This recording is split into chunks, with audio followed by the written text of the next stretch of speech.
আসসালামু আলাইকুম। চলো আজকে আমরা এইচএসসি বাংলা দ্বিতীয় পত্রের খুব গুরুত্বপূর্ণ একটা টপিক বাংলা শব্দের বানান সম্পর্কে জানবো। আজকের ক্লাসে মূলত আমরা ঢাকা বোর্ড 2023-এ আসা যে বানান থেকে প্রশ্নটা আসছিল সেটা সলভ করব। চলো দেখি। পরজীবী, মনে রাখবা সকল জীবী বানানে অর্থাৎ যে শব্দের শেষে জীবী শব্দটা থাকবে সেই শব্দের মধ্যে শেষের ইকারটা দীর্ঘিকার হয়ে যাবে। মানে শেষে যে দুইটা ইকার থাকবে সেই দুইটাই দীর্ঘিকার হবে। তার মানে এটা হবে হচ্ছে পরজীবী। একটা দীর্ঘিকার ছিল, কৃষিকার ছিল, জীবী বানানে অলওয়েজ কি হবে? দুইটাই দীর্ঘিকার হবে। পরেরটাতে আসে সরস্বতী। সরস্বতী বানান কেমন হবে? সরস্বতীর মধ্যে প্রথমে যে দন্তস্বর নিচে ব আছে সেটা হবে না। তার মানে শুধু হবে কি সরস্বতী, বাকিটা যেমন ছিল তেমনই হবে।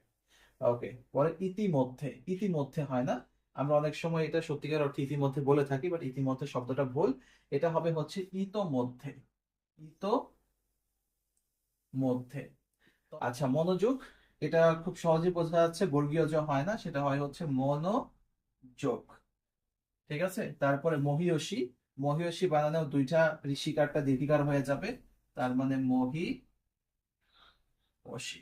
ওকে, নিরস বানানে ঋষিকার হয় না, দীর্ঘিকার হয়, হবে হচ্ছে নিরস। উপরুক্ত, এটা আমরা অনেকে ভুল করি। উপরোক্ত কখনোই হয় না। অনেক সময় তোমরা যেটা করো সেটা হচ্ছে যে গ ঘ এর ব্যাখ্যামূলক প্রশ্ন লিখতে গেলে শেষের দিকে বলে যে উপরোক্ত আলোচনার ভিত্তিতে, এই কাজটা কখনোই করবে না।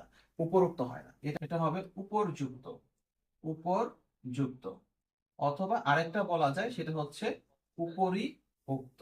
লাস্ট ওয়ান কি? লাস্ট ওয়ান হচ্ছে মনীষী। মনীষী বানানে খেয়াল করবা, দন্ত নয় দীর্ঘিকার এবং মূর্ধন্য ষয় দীর্ঘিকার। ওকে, এই ছিল আমাদের আজকের ক্লাস। ইনশাআল্লাহ আগামী ক্লাসে অন্য আরেকটা বোর্ড প্রশ্ন নিয়ে হাজির হব। আল্লাহ হাফেজ।